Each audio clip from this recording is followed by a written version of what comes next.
Hello friends, welcome to AP sir classes. AP sir classes के YouTube channel में आपका स्वागत करते हैं। फाइनली इससे पहले जो परमाणु और अणु का जो चैप्टर नंबर चल रहा है, ठीक है, इस चैप्टर में हमने 2 लेक्चर्स अपलोड कर दिए। लेक्चर नंबर 2, लेक्चर नंबर 1 और लेक्चर नंबर 2 अपलोड कर दिए। लेक्चर नंबर 2 में हम लोगों ने डाल्टन का परमाणु सिद्धांत क्या होता है ये समझा था और परमाणु किसे कहते हैं इसके बारे में समझा था। तो फाइनली आज की इस वीडियो में हम समझने वाले हैं अणु के बारे में, ठीक है, जो आवेश रहित होता है। मैंने आपको बताया था जो परमाणु होते हैं वो आवेशित होते हैं, जिनमें 2 पार्ट में डिवाइड किया था, एक आयन और एक अणु, ठीक है। तो यहाँ पर आयन जो है इसकी बात पढ़ेंगे हम, लेकिन पहले हम आपको अणु क्या होता है यह समझाते हैं, ठीक है। तो वीडियो को स्टार्ट करते हैं, ध्यान से समझिए आप लोग। अणु क्या होता है फाइनली तो ये समझिए ध्यान से। किसी अणु का निर्माण 2 या 2 से अधिक परमाणुओं के बीच रासायनिक बंध उत्पन्न होने के कारण होता है, ठीक है। तो फाइनली ये क्या होता है अब देखिए ध्यान से। जैसे परमाणु की बात यहाँ पर की गई है, तो परमाणु के बीच में जब बंध उत्पन्न होगा तभी जाकर के अणु का निर्माण होगा। जैसे आप हमारे पास एक परमाणु हाइड्रोजन का H है और एक दूसरा परमाणु हाइड्रोजन का H है। जब दोनों आपस में मिलते हैं तो यहाँ पर बनाएंगे H2, ठीक है। तो ये दोनों आपको मिल रहे हैं जो ये कहलाएंगे परमाणु, ठीक है। तो ये हमारे हैं परमाणु। अब जब इन आपस में दोनों को बीच में रासायनिक बंध बनता है केमिकल्स, क्योंकि इसके बाह्यतम कोश में एक इलेक्ट्रॉन, इसके बाह्यतम कोश में एक इलेक्ट्रॉन, तब दोनों इलेक्ट्रॉन जो होते हैं आपस में बंधते हैं। जैसे आप देखें H और H है तो इसके इलेक्ट्रॉन्स आपस में क्या होते हैं, बंधते हैं। तो ये इसके साथ ऐसे बन जाता है और ये इसका इलेक्ट्रॉन लेकर के ऐसे बन जाते हैं। तो यहाँ पर जो आपको ये मिल रहा है फाइनली, ये जो प्रोडक्ट आपको मिल रहा है ये कहलाएगा अणु, ठीक है। तो आप शायद समझ ही गए होंगे कि भाई अणु और परमाणु क्या होते हैं, ठीक है। तो कहने का मेरे मतलब ये है भाई, जब 2 या 2 से अधिक परमाणु आपस में मिलते हैं तो अणु का निर्माण करते हैं। और क्या बातें हैं समझने की कोशिश करते हैं। जो अणु होते हैं तत्वों को छोड़ किसी भी पदार्थों की वह सूक्ष्म इकाई है जो स्वतंत्र रूप से रह सकता है और उस पदार्थ और क्या लिखा हुआ है और उस पदार्थ के सारे गुणों को प्रदर्शित कर सकता है, ठीक है। तो फाइनली क्या ये चीज़ें हैं मैं आपको बताऊं, ठीक है। तो यहाँ पर ध्यान समझिए, अणु तत्वों को छोड़कर किसी भी पदार्थ का वह सूक्ष्म इकाई है जो स्वतंत्र रूप में रह सकता है और उस पदार्थ के सारे गुणधर्म को प्रदर्शित कर सकता है। जी हाँ, आप सही सुन रहे हैं भाई। अणु जो होता है, ठीक है, अणु तत्वों को छोड़कर, भाई कोई भी तत्व ले लिया, मैंने आयरन ले लिया, कोबाल्ट ले लिया या फिर ले लिया, कोई भी तत्व ले लिया, उसका वह सूक्ष्मतम इकाई होता है जो स्वतंत्र रूप में रह सकता है, ठीक है। ये एक फ्री पार्टिकल्स में रह सकता है। जैसे मैंने हाइड्रोजन लिया तो हाइड्रोजन फ्री है अपने आप में, ठीक है, वो फ्री रह सकता है। तो क्या होता है वह उस, और ये भी बात है कि वो फ्री होने के साथ साथ अपना जो प्रॉपर्टी है वो खुद बताएगा। क्यों, कैसी प्रॉपर्टी? जैसे हाइड्रोजन, आप जानते हो कि हाइड्रोजन गैस है, तो ये आपको फिजिकल प्रॉपर्टी इसकी मिल गई कि हाइड्रोजन जो है वो क्या है, गैस है। तो यहाँ आप उसकी प्रॉपर्टी को चेक कर पा रहे हैं, ठीक है। फाइनली और समझिए ध्यान से, जैसा कि ये H2O अणु जल की संपूर्ण गुणधर्मों को प्रदर्शित करता है, ठीक है। तो H2O जैसे है वो जल की पूरी जो प्रॉपर्टी उसको प्रदर्शित करता है। भाई ध्यान समझिए, और भी चीजें हैं। किसी भी अणु का निर्माण एक ही तरह के परमाणुओं या भिन्न भिन्न प्रकार के परमाणुओं के बीच रासायनिक बंध होने से कारण हो सकता है। ध्यान समझिए, जैसे कहने का मतलब मेरे है, जब यहाँ पर आपको हाइड्रोजन और हाइड्रोजन मिला था, ठीक है, तो ये समान परमाणु हैं, ये भी परमाणु हाइड्रोजन, ये भी परमाणु हाइड्रोजन, दोनों आपस में मिलकर क्या बनाएंगे, H2 बनाएंगे। मतलब समान, जब हमारा समान परमाणु होगा, समान परमाणु मिलेंगे तो समान परमाणु आपस में रिएक्शन करके एक समान ही प्रकार की क्या बनाते हैं, अणु बनाते हैं। लेकिन जब अगर जो ये परमाणु समान नहीं है, जैसे मान लीजिए हमने हाइड्रोजन ले लिया और हमने ऑक्सीजन से रिएक्शन करवा दिया, तो जब हाइड्रोजन ऑक्सीजन से रिएक्शन हो तो आपको पता है फाइनली क्या बनेगा, H2O बनेगा। तो यहाँ देख रहे होंगे इसकी प्रॉपर्टी ये अलग है और ये भी अलग है, तो लेकिन दोनों के पार्ट जब आपस में मिक्स होते हैं, मिक्स होकर के क्या बनाते हैं, एक लिक्विड फॉर्म बनाते हैं जो कि H2O मिल रहा है। तो कहने का तात्पर्य यही है कि भाई किसी भी अणु का निर्माण एक ही तरह के परमाणु या विभिन्न प्रकार के परमाणुओं के बीच रासायनिक बंध होने के कारण हो सकता है, ठीक है। अब क्या होता है ध्यान समझिए, इसी आधार पर अणुओं को 2 भागों में बांटा गया है, ठीक है। अब जो मैंने प्रॉपर्टी बता दी उस आधार पर अणुओं को 2 भागों में बांट दिया गया, ठीक है। अणु यहाँ पर ध्यान समझिए, अणु के 2 भाग क्या हैं। एक तो दिया गया है एक तरह के परमाणु से निर्मित, जैसा कि आप देख पा रहे हैं एक ही तरह के परमाणु से निर्मित हो, ठीक है। और एक जो आपको मिल रहा होगा, ठीक है, वो क्या होगा कि जो भिन्न भिन्न प्रकार के परमाणु हैं, भिन्न भिन्न तरह के परमाणुओं से निर्मित, इन्हें यौगिक भी कहा जाता है। ध्यान समझिएगा भाई, यहाँ पर ध्यान समझिए कि यहाँ पर आपको क्या मिल रहा है कि यहाँ एकदम एक ही तरह के परमाणु हैं, तो वहाँ पर हमारा एक प्रकार का अणु बन रहा है, ठीक है। लेकिन ये भी हमारे अणु ही हैं, लेकिन यह नाम यौगिक का भी पाते हैं, ठीक है। जैसे देखिए ध्यान से, हमने जैसे ऑक्सीजन बताया, एक ऑक्सीजन के 2 परमाणु आपस में मिलकर क्या बनाते हैं, SO2 बनाता है, ठीक है। तो यहाँ पर क्या देख रहे हो, यहाँ पर जो देख रहे हो, यहाँ पर ध्यान समझिए कि एक ही तरह के परमाणु हैं जो आपस में मिलकर क्या बनाते हैं, अणु बनाते हैं, ठीक है। ये फाइनली समझ रहे हो, जैसे O2 हो गया, N2 हो गया, O3 हो गया, S8 हो गया, ठीक है, और P4 हो गया। अब ये क्या है, क्योंकि अष्टक पूरा करते हैं, अपना ऑक्टेट पूरा करते हैं, इसलिए इनके अंदर जितने भी अणु होते हैं वो आपस में समायोजित करते बनते हैं। ठीक है, यहाँ पर ध्यान समझिए, जैसे मैंने कहा H2O, CO2, NaCl, CaCO3, यह भी एक प्रकार का परमाणु ही है, लेकिन ये क्या होंगे, विभिन्न प्रकार के परमाणु से निर्मित होकर के बने हैं, इसलिए इनका नाम क्या बनता है, यौगिक नाम इनका पड़ जाता है। अब ध्यान समझिएगा कि जो हमारा परमाणुकता है वो क्या है, ध्यान समझिए। परमाणुकता क्या होता है, ध्यान समझिए, किसी एक अणु में उपस्थित परमाणुओं की संख्या को परमाणुकता कहते हैं। जी हाँ, ध्यान से समझने वाली बात है कि किसी भी एक अणु में उपस्थित जो परमाणुओं की संख्या होगी, ठीक है, एटम्स के जो नंबर होंगे वही उसकी परमाणुकता कहलाएगी। जैसा यहाँ पर ध्यान से समझें, यहाँ पर आपके पास मिल रहा होगा, क्रम मिल रहा होगा, 1 से लेकर के 6 तक के क्रम है। यहाँ पर आर्गन मिल रहा है, हीलियम मिल रहा है, ऑक्सीजन मिल रहा है, हाइड्रोजन मिल रहा है, फास्फोरस मिल रहा है और सल्फर मिल रहा है। ठीक है, अब ध्यान समझिएगा, आर्गन में देखेंगे तो एक ही परमाणु आपको मिलेगा, हीलियम में आप देखेंगे तो एक ही परमाणु मिलेगा, लेकिन ऑक्सीजन में आपको 2 परमाणु कैसे मिले, क्योंकि आपको ऑक्सीजन का फॉर्मूला मिलता है O2, यहाँ पर 2 परमाणु आपस में मिलकर बनाते हैं। हाइड्रोजन में जब आप देखेंगे तो हाइड्रोजन में भी H2 मिलता है, इसलिए यहाँ पर 2 परमाणुकता मिल रहा है। ठीक है, और ऐसे फास्फोरस की बात करें तो यहाँ 4 है, क्योंकि मैंने अभी आपको बताया कि P4 बनाता है। ठीक है, ऐसे ही मैंने सल्फर की बात की तो सल्फर बहुपरमाणु है, क्योंकि S8 बनाता है, तो यहाँ S8 लिखने के बावजूद ना कह करके हम उसे बहुपरमाणु कह देते हैं। ठीक है, तो फाइनली शायद आप ये चीज समझ गए होंगे। अब ये जो चीजें मैंने आपको बताई हैं भाई, ये निष्क्रिय गैस के एक परमाणु अणुओं का निर्माण है। ठीक है, ये सभी निष्क्रिय गैसें हैं, जिसको इनर्ट गैसेस भी कहते हैं, निष्क्रिय गैसें। अब ध्यान से समझते हैं, जो नेक्स्ट टॉपिक हमारा हम लोग का आता है, जिसे रासायनिक सूत्र कहते हैं। जैसा कि मैंने आपसे पहले वाली वीडियो में बताया था कि भाई रासायनिक सूत्र में आपको पढ़ाऊंगा। ठीक है, तो रासायनिक सूत्र बहुत इंपॉर्टेंट, इसको ध्यान समझिएगा भाई। रासायनिक सूत्र क्या है, किसी यौगिक का रासायनिक गुण उसके संगठन का प्रतीकात्मक निरूपण होता है। ठीक है, अब ये पूरा टॉपिक है क्या, मैं आपको समझाता हूं। तो आप ध्यान दीजिए, यहाँ पर जैसे रासायनिक सूत्र की विशेषताएं हैं, ये क्या है मैं आपको बताऊं भाई। रासायनिक सूत्र के संगठनों की संयोजकता या आवेश बराबर होने चाहिए। ये संयोजकता क्या होती है, बैलेंसिंग क्या होती है, मैं आपको बता दूं भाई। किसी भी तत्व में उपस्थित जो इलेक्ट्रॉन के बाह्यतम कोष में इलेक्ट्रॉन की संख्या या जो कॉम्बिनेशन बॉन्डिंग होती है बाह्यतम कोष की किसी भी तत्व में, ठीक है, वही उसकी संयोजकता कहलाती है। ठीक है, मैंने अभी आपको शॉर्टकट तरीके में समझाने की कोशिश की, क्योंकि आप क्लास 9th में हैं, इसी वजह से जब आप 10th 11th 12th में जाएंगे तो मैं यह परिभाषा चेंज कर दूंगा। ठीक है, तो यहाँ पर ध्यान समझिए भाई, और भी बातें यहाँ पर है भाई। अणु और जो धातु होते हैं और अधातु होते हैं, ठीक है, उसके बारे में। धातु और अधातु की यौगिक के रासायनिक सूत्र की संरचना में धातु को पहले लिखा जाता है और अधातु को बाद में लिखा जाता है। जी हाँ, यहाँ पर समझने वाली बहुत ही इंपॉर्टेंट बात है भाई। रासायनिक सूत्र हम बनाते हैं तो यहाँ पर ये पॉइंट आपके लिए बहुत बहुत बहुत इंपॉर्टेंट बनता है। ठीक है, कैसे बनना है यहाँ से ध्यान समझिए कि जब भी हम किसी भी रासायनिक सूत्र को बनाते हैं तो पहले हम क्या लिखते हैं, मेटल लिखते हैं, फिर उसके बाद नॉन मेटल लिखते हैं। यहाँ पर देखिए C और O लिखा गया है। जो कैल्शियम है वो आपका क्या है, मेटल है। ठीक है, और ये जो आप लोगों को ऑक्सीजन मिल रहा है ये हमारा क्या है, नॉन मेटल है। ठीक है, तो फाइनली आप समझ रहे होंगे कि भाई जब भी किसी रासायनिक सूत्र का यूज करते हैं तो वहाँ पर हमारा पहला शब्द जो होता है वो मेटल होता है, दूसरा होता है नॉन मेटल। जैसे आप देख रहे हैं NaCl और CuO। ठीक है, अब बात ध्यान समझिएगा भाई, जो बहुपरमाणुक होते हैं, ठीक है, जिसे बहुपरमाणुक आयन के रासायनिक सूत्र में आने की स्थिति में इस आयन को जो लिखा है ब्रैकेट में रखा जाता है। ठीक है, जब इसमें बहुपरमाणुक आ जाते हैं, ठीक है, ये क्या चीज़ें मैं आपको बता रहा हूँ। ठीक है, पहले पूरी बात पढ़ते हैं, फिर संयोजकता अथवा आवेश को ब्रैकेट के नीचे लगा दिया जाता है। बहुत इंपॉर्टेंट समझिएगा भाई, क्योंकि क्या होता है कि जब आप 11th 10th में पहुंच जाते हो तो वहां पर आपको ये चीज़ें बताई नहीं जाती। 9th में NCERT बहुत ही बेस्ट है, NCERT बहुत बेहतर बताता है, आपको समझाने की कोशिश करता है। ठीक है, तो ध्यान से समझे, जैसे आपको लिखा गया CaOH का होल ट्वाइज मिला है। ठीक है, तो CaOH का होल ट्वाइज कहने का मतलब क्या है, जो कैल्शियम है Ca है और जो OH है, OH का मतलब होता है जैसे O होता, अगर जो CaO होता तो यहाँ पर आराम से इसको हम बैलेंस कर सकते थे, हो भी जाता। लेकिन फिलहाल ये ना हो करके यहाँ पर लिखा है CaOH। अब OH क्या होता है, मान लीजिए O और H है हमारे पास, बहुपरमाणुक मिल गया कि नहीं मिल गया।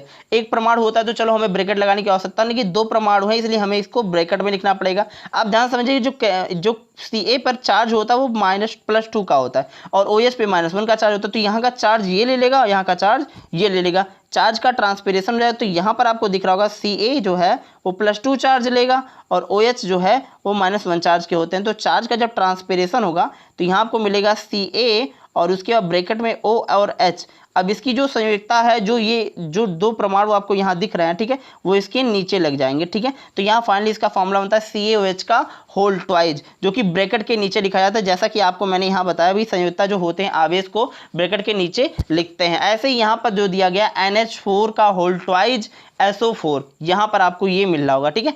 अब जो आता है जिसे हम कहते हैं आणविक द्रव्यमान, ये बहुत ही इंपॉर्टेंट है आपके लिए भाई। आणविक द्रव्यमान क्या होता है जिसे हम कहते हैं, ठीक है, आणविक द्रव्यमान है। तो आणविक द्रव्यमान मतलब जो अणुओं के बीच में जो मास होता है, ठीक है, वो क्या होता है भाई, ध्यान समझिए। किसी भी एक अणु के उपस्थित परमाणुओं के द्रव्यमान के जोड़ने को आणविक द्रव्यमान कहा जाता है। परमाणु द्रव्यमान की भांति इसका मात्रक भी परमाणु की द्रव्यमान इकाई ही होती है, ठीक है। ये बहुत ही इंपॉर्टेंट बनता है आपके लिए, क्योंकि ये बहुत ही इंपॉर्टेंट, बहुत ज़्यादा इंपॉर्टेंट। कैसे बाबू, ध्यान समझिए। जो आणविक द्रव्यमान होता है मतलब अणुओं के बीच का द्रव्यमान, ठीक है, नाम से ही स्पष्ट हो रहा है कि भाई अणुओं के बीच का द्रव्यमान। जैसे हमारे पास एक H2O अणु है, आपको मिल रहा है, ठीक है, H2O मिल गया। तो H2O में ध्यान समझिएगा भाई, यहाँ पर हाइड्रोजन मिल रहे होंगे और ऑक्सीजन मिल रहा होगा। तो यहाँ पर ध्यान से समझिए, हाइड्रोजन जो आपको मिल रहा है वो कितना मिल रहा है, 2 मिल रहा है ना। तो हाइड्रोजन को आपने 2 लिख दिया, ठीक है। अब ध्यान से समझिएगा, और उसके बाद लिखा है हुआ है यहाँ पर H2O, ठीक है। तो लिखा है 2 गुणे 4। कहने का मतलब ये है कि जो हाइड्रोजन है होता है, हाइड्रोजन 2 है, 2 मोल से तो 2 लिख दिया गया। और जो हाइड्रोजन का परमाणु भार होता है वो 1 होता है, तो यहाँ 1 लिख दिया गया। ऐसे ही जो ऑक्सीजन है, एक अणु है उसके ना, तो 1 लिख दिया गया। और उसका जो परमाणु भार है यहाँ पर 16 मिल रहा है, तो 16 लिख दिया गया। अभी जब दोनों का गुणा करते हैं यहाँ पर, तो ये हो जाएगा 16 एकन्नम 16, और यहाँ हो जाएगा 2 एकन्नम 2। 16 और 2 को जोड़ेंगे तो यहाँ पर 18 U मिल जाएगा, या तो म्यू मिल जाएगा। U और म्यू क्या होता है, मैंने आपको बता दिया था कि भाई परमाणु की द्रव्यमान इकाई को U या म्यू से प्रदर्शित करते हैं। तो यहाँ फाइनली ये चीजें आप समझ गए होंगे। अगर जो आप प्लीज सच में नहीं समझे हो तो प्लीज कमेंट करना, मैं आपको बेहतर तरीके से समझाने की कोशिश करूंगा, ठीक है। तो कमेंट जरूर कीजिए अगर जो आपको समझ में नहीं आ रहा हो। तो ध्यान समझिए, और भी बातें हैं जिसे सूत्र इकाई द्रव्यमान कहते हैं। सूत्र इकाई द्रव्यमान क्या है ये मैं आपको बताऊं, तो ध्यान समझिए। किसी पदार्थ का सूक्ष्म लिखा है, किसी पदार्थ का सूत्र इकाई द्रव्यमान उसके सभी संगठन परमाणुओं और द्रव्यमानों का योग होता है। जी हाँ, आप ध्यान समझिए, यहाँ पर कहने का मेरे मतलब ये है कि जब किसी भी पदार्थ का जो होता है, किसी भी पदार्थ का सूत्र इकाई द्रव्यमान उसके सभी संगठनों का, मतलब जो भी उसके अंदर पार्ट है उन सभी का योग होता है, ठीक है, जिसे सूत्र इकाई द्रव्यमान कहते हैं, ठीक है। अब ये क्या है, थोड़ा ध्यान समझिए। सूत्र इकाई द्रव्यमान और आणविक द्रव्यमान के केवल अंतर यही है कि यहाँ पर हम उस पदार्थ का सूत्र इकाई द्रव्यमान निकालते हैं जिनमें संगठन आयन होते हैं। जी हाँ, ये बहुत ही ध्यान समझने वाली बात है, यही जिनमें संगठन आयन, बाकी तो सब ठीक है बाकी, लेकिन यही संगठन आयन की बात हो रही है। मतलब जो सूत्र इकाई द्रव्यमान है वो सिर्फ उन्हीं पार्टों का निकल पाएगा जो आयनाइज हो पाते हैं, जैसे NaCl CaOH का होल ट्वाइज, उसके बाद क्या K2SO4, मतलब कोई भी ऐसा पार्ट जो आयनाइज हो सके, ठीक है, जो आयन में टूट जाए, ठीक है। H2O जब आयन में टूटेगा तो H+OH- तो यहाँ पर आपको दिख रहा है ये चीजें। अब जहाँ NaCl जैसे लिखा NaCl का द्रव्यमान, अब यहाँ पर देखोगे NaCl में जो होता है, जो Na है वो प्लस आयन में टूटेगा, Cl जो है माइनस आयन में टूटता है। तो यहाँ पर देखिए, यहाँ पर लिखा 1 गुणे Na का द्रव्यमान और यहाँ लिखा 1 गुणे Cl का, क्योंकि दोनों 1 है। यहाँ जो Na का जब द्रव्यमान होता है, मतलब सोडियम का जो द्रव्यमान होता है वो 23 होता है यहाँ पर, और इसका द्रव्यमान जो होता है 35.5 होता है। जब दोनों को जोड़ेंगे तो यहाँ पर आपको मिलेगा 58.5। U लिखो या तो म्यू लिखो, तो यहाँ आपको ये द्रव्यमान मिल रहा है। मतलब ये जो आपको मैंने आपको अभी अभी समझाया, इसे कहते हैं सूत्र इकाई द्रव्यमान। अब कुछ होमवर्क में ले लीजिए, हाँ मैं आपको दे रहा हूँ। जैसे मान लीजिए CaOH का होल ट्वाइज, ये आपका होमवर्क है। इस होमवर्क को करके आप कमेंट करके लिखिएगा, नहीं तो मेरे व्हाट्सएप नंबर पर आप कमेंट कीजिएगा, मैं उसका लिंक दे दूंगा नीचे, ठीक है। डिस्क्रिप्शन में मेरे व्हाट्सएप नंबर का लिंक है, वहां से जाकर के कमेंट कीजिए, ठीक है। अब ध्यान समझिए, और भी बातें हैं भाई। जो रासायनिक सूत्र लिखने के जो नियम है वो क्या है, मैं आपको पहले बता दूं, ठीक है। वो ये है, सबसे पहले जो होते हैं तत्वों के परमाणुओं के चिन्ह को लिखा जाता है। तो पहले काम क्या होता है कि तत्वों का जो परमाणु चिन्ह है वो लिखेंगे। जैसे मान लीजिए हाइड्रोजन में बोला तो हाइड्रोजन का संकेत H होगा, मैंने आयरन बोला तो आयरन का संकेत क्या होता है, Fe होता है, क्योंकि लेटिन में इसका फेरम होता है। मैं जो कॉपर बोला तो मैं लिखूंगा Cu लिखूंगा, तो ये एक संकेत होता है, इस संकेत को लिखना होता है, ठीक है। इसके बाद क्या है, अब इन चिन्हों के नीचे उसकी संयुक्ता लिखनी होती है भाई, उसकी संयुक्ता लिखनी होती है। जैसे मान लीजिए हमारे पास हाइड्रोजन है तो हाइड्रोजन की संयुक्ता कितनी होती है, 1 होती है, ठीक है। और एक बात बता दूं, संयुक्ता कभी नेगेटिव नहीं होती है, ध्यान से रखिएगा, ठीक है। अब 1 होगी, ऐसे Cl लिख दिया तो उसकी संयुक्ता भी 1 होती है, ऐसे करके, ठीक है। तो यहाँ उसकी संयुक्ता मैंने लिखकर बता दिया आपको, ठीक। अब यहाँ देखिए, अब संयुक्ता परमाणु की जो होते हैं परमाणु की संयुक्ता का क्रॉस करते हैं। अब मान लीजिए क्रॉस करने का मतलब, जैसे मान लीजिए हमारे पास Na हो गया, तो Na हो गया जो इसके ऊपर एक परमाणु हो गया, इसका जो इसकी संयुक्ता हो गई एक हो गई। Cl जो हो गया उसकी भी संयुक्ता कितनी हो गई, एक हो गई। अब दोनों का क्रॉस कर दे, ठीक है, तो यहाँ पर आप क्रॉस देखोगे तो यहाँ इसका एक यहाँ चला जाएगा, इसका एक यहाँ चला जाएगा, दोनों के बीच में जो सूत्र बनेगा वो क्या बनेगा, NaCl बन जाता है। तो यहाँ पर ये जो फाइनली चीजें हुई ये यहाँ से हुई, ठीक है। अब क्या लिखा है, परमाणु स्वरूप पहला जो होता है परमाणु होता है दूसरे परमाणु का ग्रहण करता है, तथा दूसरा परमाणु जो होता है पहले परमाणु की संयोजकता को ग्रहण करता है। जैसा मैंने आपको बताया अभी क्रॉस करके, जो Na था ये पहला था और Cl जो था वो इसका था, तो ये इसका ले लेता है परमाणु जो संयोजकता होती है, और ये इसका लेता है, दोनों आपस में क्रॉस कर लेता है, ठीक है। और फिर क्या लिखा हुआ है, संयुक्ताओं को क्रॉस करने के बाद उनका रासायनिक सूत्र तैयार हो जाता है। तो फाइनली यहाँ से रासायनिक सूत्र तैयार हो जाता है। और भी टॉपिक क्या है वो समझते हैं। तो फाइनली हमारे पास यहाँ पर एक तो आपको दिख ही रहा होगा, ठीक है, मैंने लिया है HS, ठीक है, जिसे हाइड्रोजन सल्फाइड कहते हैं। ध्यान समझिएगा, हाइड्रोजन सल्फाइड। अब हाइड्रोजन सल्फाइड का जो सूत्र होता है हमें बनाना, हमें याद नहीं है, कैसे बनाएंगे हम हाइड्रोजन सल्फाइड का सूत्र। ध्यान समझिए, मैंने दिया हाइड्रोजन का जो संयोजकता होगा यहाँ पर कितना होगा, एक ही होगा, तो यहाँ एक लिख दिया इसके नीचे, और जो सल्फर का संयोजकता होगा जो 2 होगा, तो दोनों का क्रॉस कर दिया। इसके लिए इसको दे दिया, इसको दे दिया, तो यहाँ पर देख रहे हैं H2S मिल रहा है, ठीक है, या H2S लिखो या तो S2S1 लिखो या H2S लिखो, ठीक है, लेकिन दोनों एक होती है, ये आपका बेहतर होता है, ये लिखिएगा आप, ठीक है। तो यहाँ आपको हाइड्रोजन सल्फाइड का फॉर्मूला मिल गया। ऐसे ही नीचे आ जाओ, ठीक है, एक और देखिए जिसे हम कहेंगे कार्बन। देखो, एक तो मिलता है C2O4, तो C2O4 मिलेगा, और एक मिलता है CO2 जिसको कार्बन डाइऑक्साइड कहते हैं। जब यहाँ पर जो 2 दिया गया है, 2 को दोनों की जो संयुक्ताएं हैं उनकी संख्याओं के भाग देने पर हो रहा है, ठीक है। अब क्या होता है, जैसे बनने का कारण क्या है, यहाँ पर आपको दिख रहा होगा C2O4 तभी बनता है बाबू, ठीक है, जब क्या होता है कार्बन, जैसे इसकी संयुक्ता ध्यान से देखिएगा भाई, कार्बन की जो संयुक्ता होती है वो 4 होती है, और जो ऑक्सीजन की संयुक्ता होती है वो 2 होती है, ठीक है। तो दोनों का जब क्रॉस होगा तो जो C होगा वो 2 ले लेगा, और जो O होगा वो क्या कर लेगा, 4 ले लेगा। लेकिन इनका जब होता है, इनका बंटवारा होता है, इनका भाग करते हैं, क्योंकि 2 से ये कट जाता है, 2 एकम 2, और 2 से इसे काट दे तो 2 दूना 4। तो यहाँ पर आपको फाइनली क्या मिलता है, CO2 मिलता है। तो कार्बन डाइऑक्साइड का जो फॉर्मूला होता है वो CO2 होता है, जो कि यहाँ से हमने समझने की कोशिश की, ठीक है। तीसरा जो पॉइंट हमारा है वो ध्यान से समझे। तीसरा पॉइंट, जैसे मैंने हाइड्रोजन क्लोराइड लिया, हाइड्रोजन क्लोराइड में यहाँ देख लीजिए बहुत ईजी, ये तो आपको दिख रहा होगा कि हाइड्रोजन का जो होता है वो एक होता है संयुक्ता, क्लोरीन का एक होता है, दोनों को आपस में क्रॉस करेंगे तो HCl आपका यहाँ पर सूत्र मिलता है। ऐसे ही जो चौथा हमारा पॉइंट है उसके ध्यान समझिए, जिसे हमने लिया है CCl। देखो CCl में बहुत ईजी तरीका है, क्योंकि कार्बन की जो संयुक्ता होती है 4 होती है, Cl की 1 होती है, तो यहाँ पर आपको कुछ नहीं लिखना है, यहाँ पर आपको फाइनली लिखना है या तो C1 करके Cl4 लिखो, ये भी लिख लो कोई बात नहीं है, लेकिन आपको लिखना पड़ेगा CCl4 जिसका नाम है कार्बन टेट्रा क्लोराइड, ठीक है, इसका नाम है कार्बन टेट्रा क्लोराइड। तो यहाँ पर ये आप समझ गए। पांचवा जो टॉपिक है उसे ध्यान समझिए, जिसमें मैंने मैग्नीशियम क्लोराइड लिया। मैग्नीशियम क्लोराइड का जो फॉर्मूला होता है वो होता है MgCl2।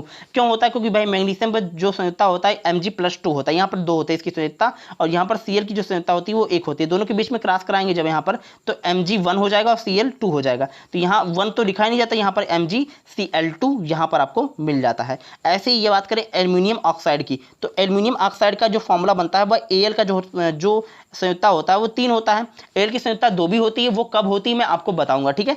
तो यहाँ पर ऑक्सीजन जो होता है, ऑक्सीजन की जो होगी वो 2 ही होगी, ठीक है। तो दोनों का जब क्रॉस कराओगे तो यहाँ हो जाए, ये इसका ले लेगा, ये इसका ले लेगा, ठीक है। तो क्रॉस करोगे तो यहाँ पर बनेगा Al2, यहाँ पर मिल जाएगा Al2O3, इसका नाम क्या है, एल्यूमिनियम ऑक्साइड। ऐसे यहाँ पर समझिए जो हमारा 7वां होता है उसे क्या कहते हैं, जिसे हमने लिखा कैल्शियम ऑक्साइड, ठीक है। कैल्शियम ऑक्साइड का फॉर्मूला होता है CaO। अब लेकिन कंफ्यूजन में आती है, Ca जो होता है इसके ऊपर जो उसकी संयुक्ता होती है 2 होती है, और ऑक्सीजन की जो संयुक्ता होती है उसकी भी 2 होती है, दोनों का क्रॉस करेंगे C2O। अब भाई इसको काटोगे तो आपको पता है 2 एकम 2, ठीक है, दोनों कट जाएंगे तो 1 1 आ जाएगा, तो यहाँ पर क्या होता है CaO हो जाता है, जिसे कैल्शियम ऑक्साइड कहते हैं। यहाँ पर समझिए ध्यान से, जिसका नाम है सोडियम नाइट्रेट। अब नाइट्रेट क्या होता है, देखो ध्यान समझिएगा, यहाँ पर ये तो मिस्टेक हो गया, ये N है, ठीक है। सोडियम नाइट्रेट का फॉर्मूला होता है भाई Na, ठीक है। अब यहाँ पर होता है NO3 को नाइट्रेट कहते हैं, ठीक है। अब NO3 पर -1 का चार्ज होता है, ठीक है, और Na पर इसके +1 का चार्ज होता है, दोनों को जब क्रॉस कराते हैं बाबू तो यहाँ बनता क्या, Na बनता है और NO3 बनता है। तो यहाँ पर आपने सोडियम नाइट्रेट का फॉर्मूला समझ लिया। फाइनली देखिए, अभी तो इसकी वीडियोज में मैंने आपको इतना चीज़ें समझा दी, नेक्स्ट वीडियो में मैं आपको आयन क्या होता है इसके बारे में समझाऊंगा, और आयन की पूरी थियरी आपको समझाऊंगा।